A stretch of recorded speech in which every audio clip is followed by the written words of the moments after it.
Hi everyone, welcome back to news taste birds. എല്ലാവർക്കും എൻ്റെ വിഷുദിന ആശംസകൾ. ഞാനിന്ന് വിഷു സ്പെഷ്യൽ മാമ്പഴ പ്രഥമനായിട്ടാണ് വന്നിരിക്കുന്നത്. അപ്പോൾ എങ്ങനെയാണ് മാങ്ങ കൊണ്ട് നല്ല ടേസ്റ്റി ആയിട്ടുള്ള പ്രഥമൻ ഉണ്ടാക്കുന്നത് നോക്കാം. അപ്പോൾ ഞാൻ ഇവിടെ പ്രഥമൻ ഉണ്ടാക്കാൻ വേണ്ടി ആദ്യമേ തന്നെ നമുക്ക് അടയൊന്ന് വേവിച്ചെടുക്കണം. ഞാനിവിടെ ഒരു 100 ഗ്രാം അടയാണ് എടുത്തിട്ടുള്ളത്. ഇതിങ്ങനെ പാക്കറ്റിൽ വാങ്ങിക്കാൻ കിട്ടും. അപ്പോൾ ഒരു പാത്രത്തിലേക്ക് നമുക്ക് 2 കപ്പ് വെള്ളം ഒഴിച്ചു കൊടുക്കാം. ഞാനിവിടെ ഒരു 1/2 കപ്പ് അടയാണ് എടുത്തിട്ടുള്ളത്. അപ്പോൾ അതിന് 2 കപ്പ് വെള്ളത്തിൽ കുറച്ച് ഉപ്പ് ചേർത്ത് ഇതൊന്ന് തിളക്കുന്ന വരെ വെയിറ്റ് ചെയ്യണം. ഇപ്പോൾ വെള്ളം ഒന്ന് തിളച്ചതിന് ശേഷം അതിലേക്ക് അട ചേർത്ത് നന്നായിട്ടൊന്ന് മിക്സ് ചെയ്ത് കൊടുക്കാം. ഇതിനൊരു 5 മിനിറ്റ് ഒന്ന് മീഡിയം ഫ്ലെയിമിലൊന്ന് കുക്ക് ചെയ്തെടുക്കണം. ഈ അടയൊന്ന് വെന്ത് കിട്ടുന്ന പാകത്തിന് നമുക്കൊന്ന് 5 മിനിറ്റ് വരെ കുക്ക് ചെയ്തെടുക്കാം. ഇപ്പോൾ 5 മിനിറ്റ് കഴിഞ്ഞു. നമ്മുടെ അടയൊക്കെ വെന്ത് വന്നിട്ടുണ്ട്. ഇനി നമുക്ക് ഫ്ലെയിം ഓഫ് ചെയ്യാം. എന്നിട്ട് ഈ വെള്ളം ഒന്ന് അരിച്ചു മാറ്റാം.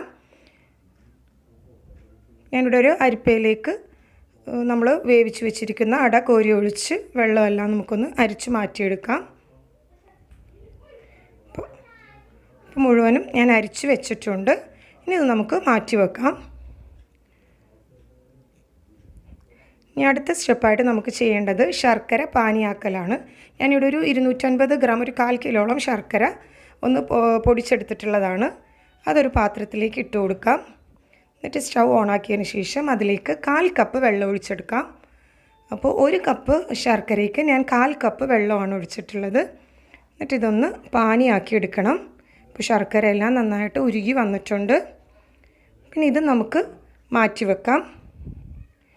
പിന്നെ അടുത്തതായിട്ട് മാമ്പഴം, നല്ല പഴുത്ത മാങ്ങ തന്നെ എടുക്കാൻ ശ്രദ്ധിക്കണം. ഒന്ന് ചെറിയ പീസായിട്ട് അരിഞ്ഞിട്ട് മാംഗോ പൾപ്പ് തയ്യാറാക്കി വെക്കാം. ഒരു മിക്സിയുടെ ജാറിലിട്ട് നന്നായിട്ടൊന്ന് അരച്ചെടുക്കുക. മാങ്ങ ഈ ഒരു പരുവത്തിന് അരച്ചെടുക്കണം. ഇതൊക്കെ നമ്മൾ പ്രഥമൻ ഉണ്ടാക്കുന്നതിന് മുമ്പേ തന്നെ തയ്യാറാക്കി വെക്കേണ്ടതാണ്. ഇനി വേണ്ടത് ഒരു തേങ്ങയുടെ പാലാണ്. ഞാനിവിടെ കുറച്ച് വെള്ളമൊഴിച്ച് 1-ാം പാലും പിന്നെ 2-ാം പാലും തയ്യാറാക്കി വെച്ചിട്ടുണ്ട്. ഇനി നമുക്ക് പ്രഥമൻ ഉണ്ടാക്കാൻ വേണ്ടി ഒരു ചീനച്ചട്ടി അടുപ്പിൽ വെച്ച് നന്നായിട്ടൊന്ന് ചൂടായതിന് ശേഷം അതിലേക്ക് ശർക്കര പാനി അരിച്ചൊഴിക്കാം. ശർക്കര പാനി ഒന്ന് ചൂടാറിയതിന് ശേഷം വേണം പ്ലാസ്റ്റിക് അരിപ്പയിലാണെങ്കിൽ അരിക്കാനായിട്ട്, അല്ലെങ്കിൽ അരിപ്പ ഉരുകിപ്പോവും. പ്രത്യേകം ശ്രദ്ധിക്കണം. ഇനി നമുക്കിതിലേക്ക് നമ്മൾ നേരത്തെ വേവിച്ച് വെച്ചിട്ടുള്ള അട ചേർത്ത് കൊടുക്കാം. എന്നിട്ട് ഈ അടയും ശർക്കര പാനിയും കൂടെ നന്നായിട്ട് ഒന്ന് മിക്സ് ചെയ്തെടുക്കണം. ഇതൊരു 2-3 മിനിറ്റ് വരെ ഇത് നന്നായിട്ട് ഒന്നുകൂടെ ഈ അടയും ശർക്കരപ്പാനിയും കൂടി ഒന്ന് വെന്ത് കിട്ടണം. നന്നായിട്ടൊന്ന് മിക്സ് ചെയ്ത് കൊടുത്തതിന് ശേഷം നമുക്കിതൊന്ന് മൂടി വെച്ച് വേവിച്ചെടുക്കാം. അപ്പോൾ ഇത് അട ഒരുവിധം വെന്ത് കഴിഞ്ഞിട്ടുള്ളതാണ്. എന്നാലും ആ ശർക്കരപ്പാനിയിൽ കിടന്ന് ഒന്നുകൂടി ഒന്ന് വേവിച്ചെടുക്കണം.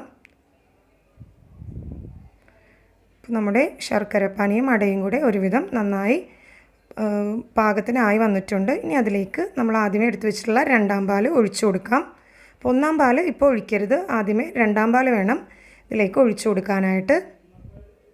എന്നിട്ട് ഒന്നുകൂടെ എല്ലാ ഭാഗത്തേക്കും നന്നായിട്ടൊന്ന് മിക്സ് ചെയ്ത് കൊടുക്കുക. എന്നിട്ട് ഇതിലേക്ക് നമ്മൾ നേരത്തെ അരച്ച് വെച്ചിട്ടുള്ള മാംഗോ പൾപ്പ് കൂടി ഇതിലേക്ക് ചേർത്ത് കൊടുക്കാം. ഈ മാംഗോ പൾപ്പ് ചേർക്കുമ്പോഴും പെട്ടെന്ന് എല്ലാ ഭാഗത്തേക്കും അലിഞ്ഞ് ചേരണം എന്നില്ല. അത് നന്നായിട്ടൊന്ന് തിളച്ച് വരുമ്പോഴേക്കും ഇത് നന്നായിട്ട് മിക്സായി കിട്ടിക്കോളും. ഇത് കുറച്ച് നേരം കൂടെ നമുക്കൊന്ന് മൂടി വെച്ച് ഈ മാംഗോയുടെ പൾപ്പും അതേപോലെ തന്നെ അടയും ശർക്കര പാനിയും കൂടെ നന്നായിട്ട് ഒന്നുകൂടെ ഒന്ന് വറ്റി കിട്ടണം. അത് കുറച്ച് നേരം വരെ നമുക്കൊന്ന് മൂടി വെച്ച് വേവിക്കാം. ഇനി നമുക്ക് ആവശ്യമുള്ളത് ഒരു ചെറിയ പീസ് ചുക്ക്, ഒരു 5 ഏലക്കയും കൂടി നമുക്കൊന്ന് പൊടിച്ചെടുക്കണം. അപ്പോൾ നമ്മുടെ പ്രഥമൻ നന്നായിട്ട് തിളച്ച് വരുന്നുണ്ട്. ഇനി ഇതിലേക്ക് ചുക്കും ഏലക്കയും കൂടെ പൊടിച്ചത് ചേർത്ത് നന്നായിട്ട് ഒന്നുകൂടെ ഒന്ന് മിക്സ് ചെയ്ത് കൊടുക്കാം.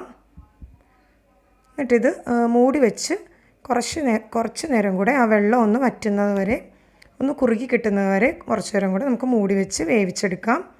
ഇത് ഹൈ ഫ്ലെയിമിൽ തന്നെ വേവിച്ചെടുക്കുന്നതായിരിക്കും നല്ലത്. അപ്പോൾ പെട്ടെന്ന് വറ്റി കിട്ടും.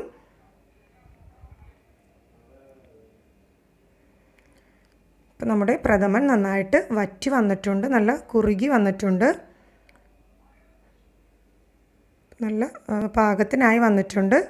ഇതൊന്നുകൂടെ ഒന്ന് ഇളക്കി യോജിപ്പിച്ചതിന് ശേഷം നമുക്കിതിലേക്ക് ഒന്നാം പാൽ ഒഴിച്ചു കൊടുക്കണം. അപ്പോൾ ഒന്നാം പാൽ ഒഴിക്കുന്നതിന് മുമ്പ് ശ്രദ്ധിക്കേണ്ട കാര്യം എന്ന് വെച്ചാൽ ലോ ഫ്ലെയിമിൽ വെച്ചിട്ട് വേണം ഒന്നാം പാൽ ഒഴിക്കാനായിട്ട്. എന്നിട്ട് ഒന്നാം പാൽ ഒഴിച്ച ഉടനെ തന്നെ നമുക്ക് ഫ്ലെയിം ഓഫ് ചെയ്യണം. ഒന്നാം പാൽ ഒഴിച്ചതിന് ശേഷം പിന്നെ ഒരുപാട് തിളക്കേണ്ട ആവശ്യമൊന്നുമില്ല പായസം. അപ്പോൾ ഒഴിച്ചിട്ട് ഉടനെ തന്നെ ഫ്ലെയിം ഓഫ് ചെയ്യുക. എന്നിട്ട് എല്ലാ ഭാഗത്തേക്കും നന്നായിട്ടൊന്ന് ഇളക്കി യോജിപ്പിച്ച് കൊടുക്കുക. നമ്മുടെ പായസം നല്ല കുറുകി നല്ല പാകത്തിനായി വന്നിട്ടുണ്ട്. ഈ ഒരു ചീനച്ചട്ടി അടുപ്പിൽ വെച്ച് നന്നായിട്ട് ചൂടായതിന് ശേഷം അതിലേക്ക് 1 ടേബിൾ സ്പൂൺ നെയ്യ് ചേർത്ത് കൊടുക്കാം. ഞാനിവിടെ ഒഴിച്ചപ്പോൾ 1 ടേബിൾ സ്പൂണിൽ കൂടുതലായി പോയിട്ടുണ്ട്. അത്രയൊന്നും ആവശ്യമില്ല. 1 ടേബിൾ സ്പൂൺ നെയ്യ് മതിയാവുന്നതാണ്. നെയ്യ് നന്നായിട്ട് ചൂടായതിന് ശേഷം അതിലേക്ക് കുറച്ച് തേങ്ങാക്കൊത്ത് ചേർത്ത് നന്നായിട്ടൊന്ന് വറുത്തെടുക്കണം. തേങ്ങാക്കൊത്തൊക്കെ നിങ്ങളുടെ ഇഷ്ടം അനുസരിച്ച് ചേർക്കാവുന്നതാണ്. ഈ തേങ്ങാക്കൊത്ത് നല്ലൊരു ഗോൾഡൻ ബ്രൗൺ കളർ ആവുന്ന വരെ നമുക്കൊന്ന് വറുത്തെടുക്കണം. ഇപ്പോൾ ഒരുവിധം നിറം മാറി വന്നിട്ടുണ്ട്. ഇനി ഇതിലേക്ക് കുറച്ച് കാഷ്യൂ നട്ട്സും കൂടെ ചേർത്ത് കൊടുക്കാം. എന്നിട്ട് അത് ഒന്നുകൂടെ ഒന്ന് വറുത്തെടുക്കണം. കാഷ്യൂ നട്ട്സിൻ്റെയും തേങ്ങാക്കൊത്തിൻ്റെയും നിറം ഒന്ന് മാറി വന്നതിന് ശേഷം നമുക്കിതിലേക്ക് കുറച്ച് കിസ്മിസും കൂടെ ചേർത്ത് കൊടുക്കാം. എന്നിട്ട് ലോ ഫ്ലെയിമിൽ ഒന്നുകൂടെ ഒന്ന് വറുത്തെടുക്കാം. ഈ ഒരു പാകത്തിന് നമുക്ക് ഫ്ലെയിം ഓഫ് ചെയ്യാവുന്നതാണ്. ഇപ്പോൾ നമ്മുടെ തേങ്ങാക്കൊത്തും കാഷ്യൂ നട്ടും കിസ്മിസും ഒക്കെ നല്ല പാകത്തിന് ഫ്രൈ ആയി കിട്ടിയിട്ടുണ്ട്. ഇനി നമുക്ക് ഇത് പ്രഥമന് മുകളിലേക്ക് ഒഴിച്ചു കൊടുക്കാം. അപ്പോൾ ഞാനിവിടെ കുറച്ച് മാത്രമേ ഇതിന് മുകളിലേക്ക് ഇടണുള്ളൂ. ബാക്കിയൊന്ന് ഗാർണിഷ് ചെയ്യാൻ വേണ്ടി കുറച്ച് കാഷ്യൂ നട്ടും റൈസിൻസും കുറച്ചൊന്ന് മാറ്റി വെക്കാം. പിന്നെ അതേപോലെ തന്നെ ചെറുതായിട്ട് അരിഞ്ഞ മാംഗോ സ്ലൈസസും കൂടെ ചേർക്കുകയാണെങ്കിൽ നല്ല ഇടയ്ക്കൊന്ന് കടിക്കാൻ കിട്ടുമ്പോൾ നല്ലൊരു ടേസ്റ്റ് ആയിരിക്കുള്ളൂ. അപ്പോൾ ഇത് ഒന്ന് ഇളക്കി യോജിപ്പിക്കുക. നമ്മുടെ മാമ്പഴ പ്രഥമൻ തയ്യാറായി കഴിഞ്ഞു. ഇനി നമുക്കൊരു സെർവിങ് ഡിഷിലേക്ക് മാറ്റാം. അപ്പോൾ ഞാനിവിടെ ഒരു സെർവിങ് ഡിഷിലേക്ക് മാറ്റിയതിന് ശേഷം അതിലേക്ക് കുറച്ച് മാംഗോ ചെറിയ സ്ലൈസസ് ആയിട്ട് അരിഞ്ഞു കൊടുത്തിട്ടുണ്ട്. അതേപോലെ കുറച്ച് കാഷ്യൂ നട്ടും റൈസിൻസും തേങ്ങാക്കൊത്തും കൂടെ മുകളിലും വിതറിയിട്ടുണ്ട്. അപ്പോൾ നല്ല ടേസ്റ്റി ആയിട്ടുള്ളൊരു പ്രഥമൻ്റെ റെസിപ്പിയാണ്. അപ്പോൾ എല്ലാവരും ട്രൈ ചെയ്ത് നോക്കണം. റെസിപ്പി ഇഷ്ടമായെങ്കിൽ ലൈക്ക് ചെയ്യുക, ഷെയർ ചെയ്യുക, സബ്സ്ക്രൈബ് ചെയ്യുക. Thanks for watching my channel.